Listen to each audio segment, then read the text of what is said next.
December 1944, the Ardennes Forest, German officer Helmut Ritter bends over the body of an American soldier.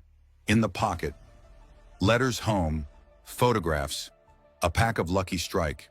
The date on the last letter, 4 days ago.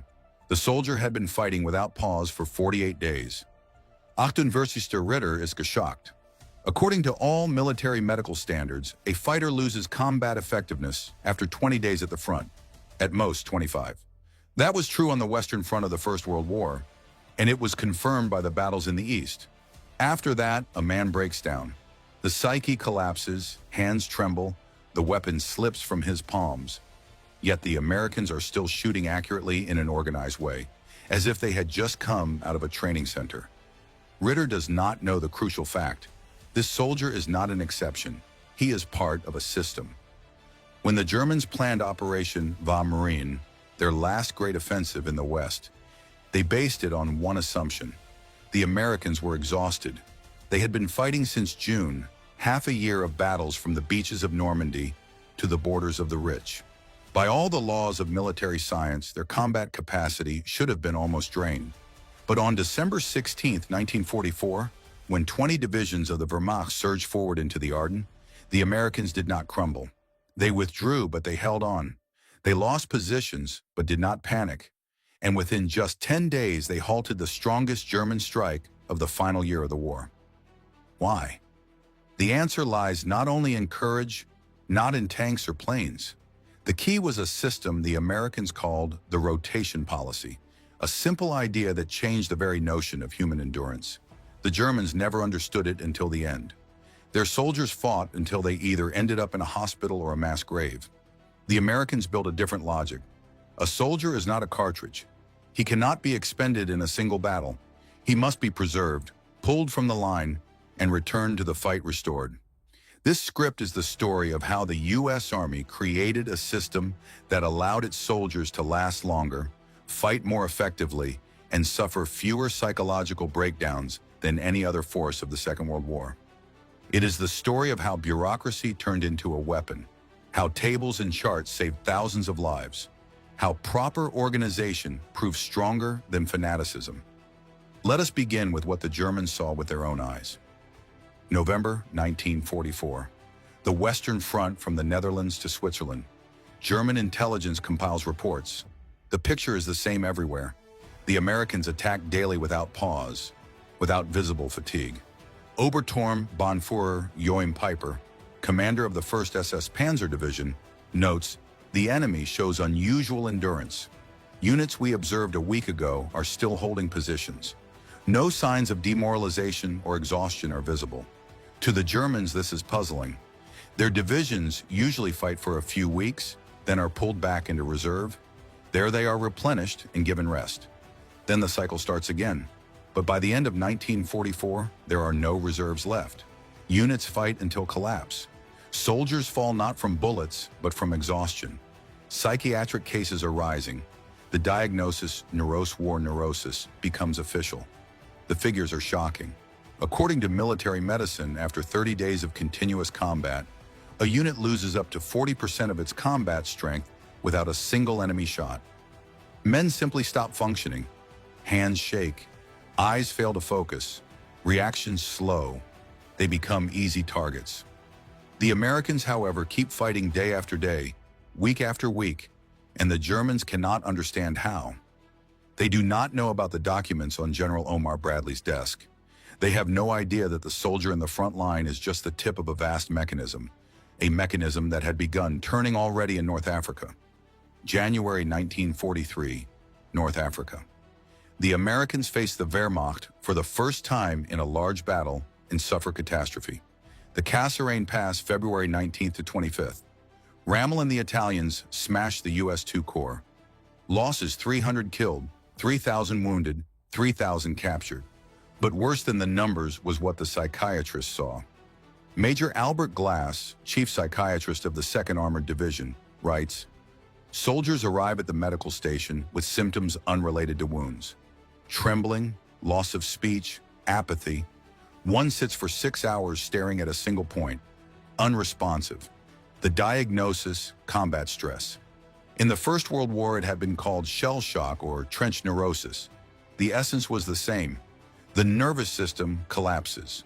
In just 3 days of fighting, Glass treated 300 men with such symptoms, more than the number of the wounded. In some units, up to 30% of personnel broke down without a single bullet. Commanders were alarmed. The new leader of the two corps, General George Patton, reacted harshly, visiting hospitals, yelling at soldiers, calling them cowards, even slapping one in the face. The scandal nearly cost him his position, but the question Patton asked was precise. If 1/3 of soldiers collapse in 3 days, what will happen after a month? After 3, Glass and his colleagues began analyzing. They studied medical histories, interviewed soldiers, searched for patterns, and found them. It turned out that the ones breaking down were not the newcomers. It was those who had been fighting the longest. Men who survived the first month often became patients in the second. By the third, most were unfit. The curve was simple. First 2 weeks, adaptation. Third to fifth weeks, peak performance. After the 6th week, steep decline. After the 8th week, most are unfit. The conclusion was clear. Soldiers must be withdrawn from the front before they break. But when and how? Glass wrote a report and sent it upward. They read it and set it aside until Sicily, July 1943. Operation Husky, the landing in Sicily, 160,000 Allied troops, the first major amphibious operation in Europe. The fighting lasts 38 days, and once again, hundreds of cases of combat stress. Captain Frederick Hansen, psychiatrist of the 1st Infantry Division, keeps records in the first week, 120 cases. In the second, 340. In the third, 680. The progression is relentless. But now commanders have Glass's report in hand. They are ready to try something new. Colonel George Taylor, commander of the 16th Infantry Regiment, decides companies must rotate. 9 companies of the regiment take turns. 3 days on the front, 3 days in reserve. The result is striking. In Taylor's regiment, psychiatric cases fall by half compared to others. Combat effectiveness rises. Soldiers endure because they know that in 3 days they will rest. Hansen documents everything, compiles charts, and writes a report. This time, General Dwight Eisenhower reads it himself. Eisenhower is a pragmatist. He sees the numbers and instantly grasps. This works. He issues an order. The rotation system must apply across all divisions. Not a recommendation, an order. But a new problem arises. It is one thing to rotate companies in a regiment, quite another to rotate entire divisions in an army. That requires logistics, planning, coordination. A full system must be built, and that is exactly what they began to create.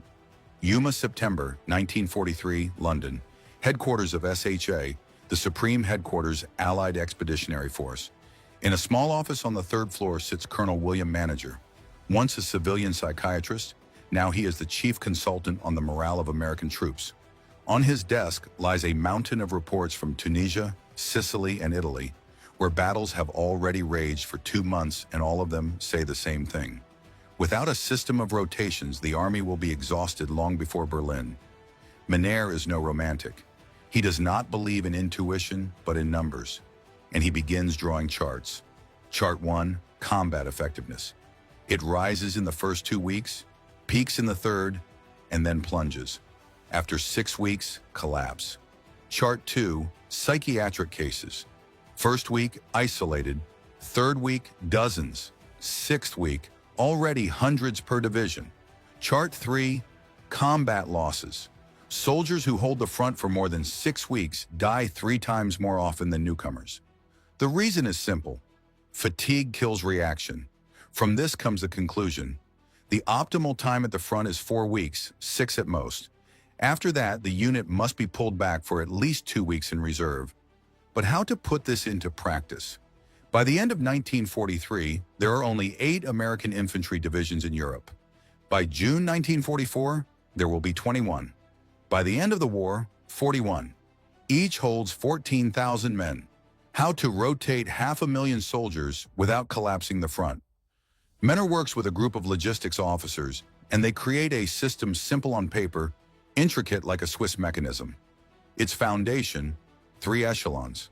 First-line combat units, second-line Corps Reserve, third-line Army Reserve. The scheme is this: a unit fights 4 weeks, then it is pulled off the line and replaced by one from the Corps Reserve. The veterans receive 2 weeks of rest and replacements, then another 2 in the Army Reserve and back to the front. A full cycle: 4 weeks of fighting, 2 weeks in Corps Reserve, 2 weeks in Army Reserve, 8 weeks.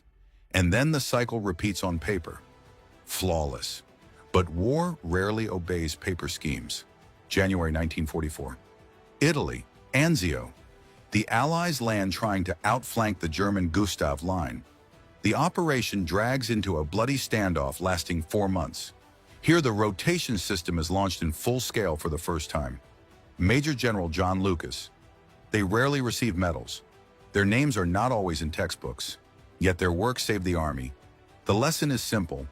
War is not only courage, but also intellect, planning, and knowledge of the human being.